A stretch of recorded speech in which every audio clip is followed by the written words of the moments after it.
Nah, kaum Jahmiyah ini kelompok-kelompok kecil. Ya, tadi kan ada 5 tuh yang kita sebutkan ya.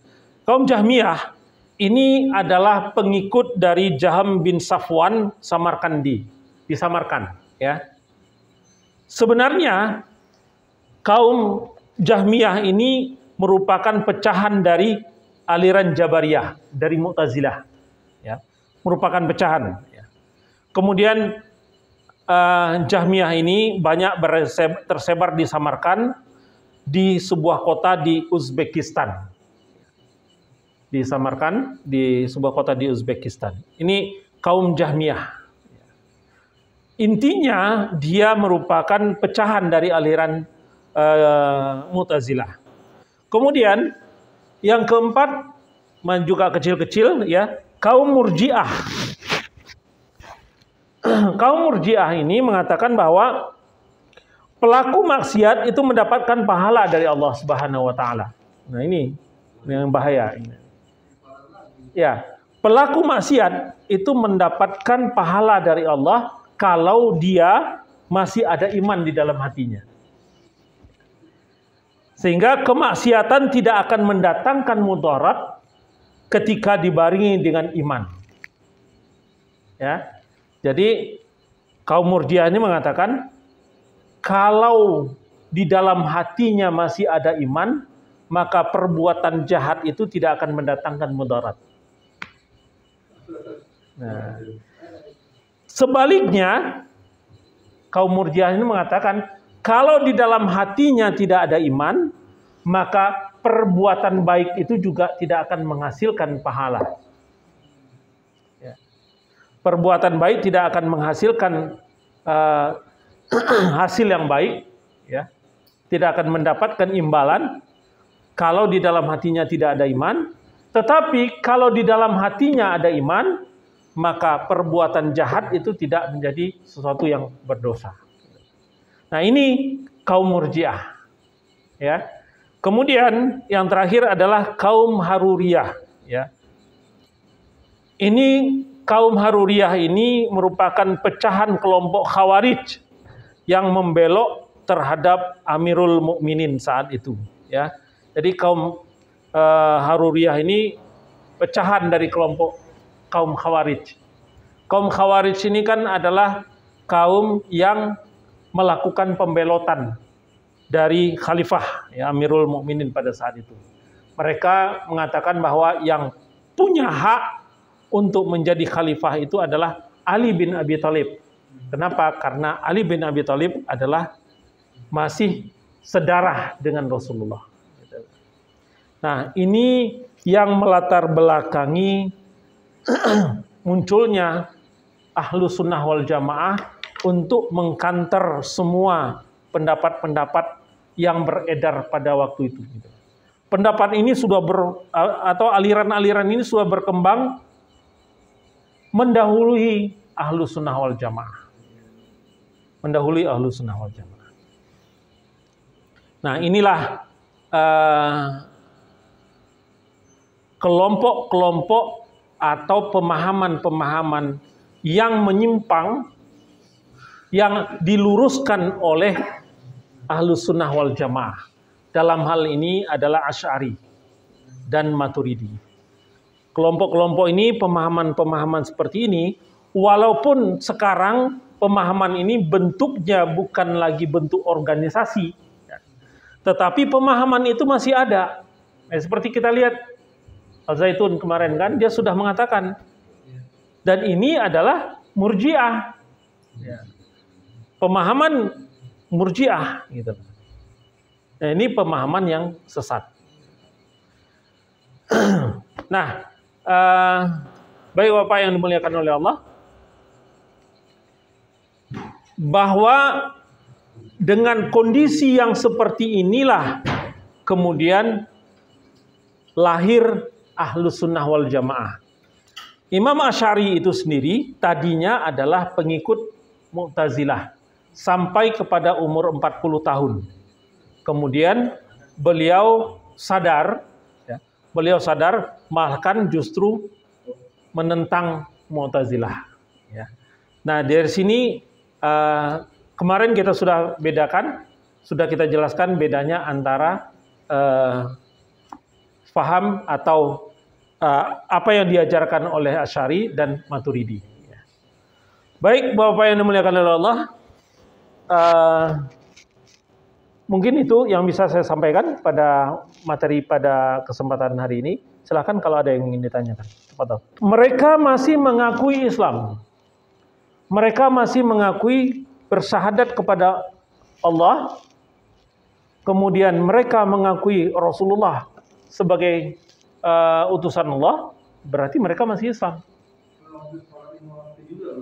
Iya. Mereka juga sholat 5 waktu. Bahkan kaum Khawarij itu adalah orang yang mereka sangat banyak yang hafal Al-Quran, sangat taat beribadahnya. Sangat taat beribadahnya. Tetapi mereka menentang kekhalifahan. Kalau kita baca sejarah, kaum Khawarij inilah yang nanti akan mengirim orang-orang untuk membunuh para khalifah. Karena mereka berpendapat, mereka tidak mengakui Abu Bakar, mereka tidak mengakui Umar, mereka tidak mengakui Utsman. Itu dengan Syiah. Ya. Jadi kaum Khawarij itu memang ingin terbalik ya, itu Syiah ya, itu Syiah. Kaum Khawarij itu mereka memang ingin betul-betul lurus gitu loh. Semuanya disalahkan sehingga Abu Bakar salah, Umar salah, Utsman pun salah, Ali pun salah. Semua disalahkan. Abad ketiga Hijriah. Ya. Abad ketiga Hijriah. Tahun 873 Masehi sampai 935 Masehi. Mereka hidup. Itu berarti ya abad ketiga Hijriah. Hah? Ya, 250 itu sekitar tabi'in. Ya. Ya. Jadi setelah ada Syafi'i, Hambali, ya. Kemudian baru dia.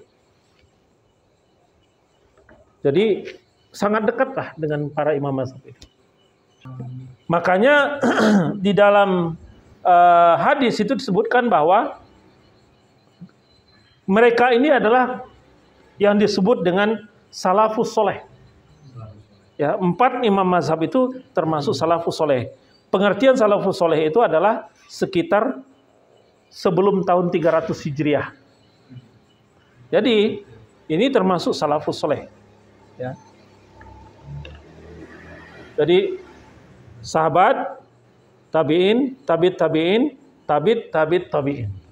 Ahlus sunnah Mu'tazilah itu masih ada. Ya. Kaum-kaum Mu'tazilah itu masih ada. Pemahamannya masih ada. Ya. Kemudian di samping itu masih ada Syiah. Ya.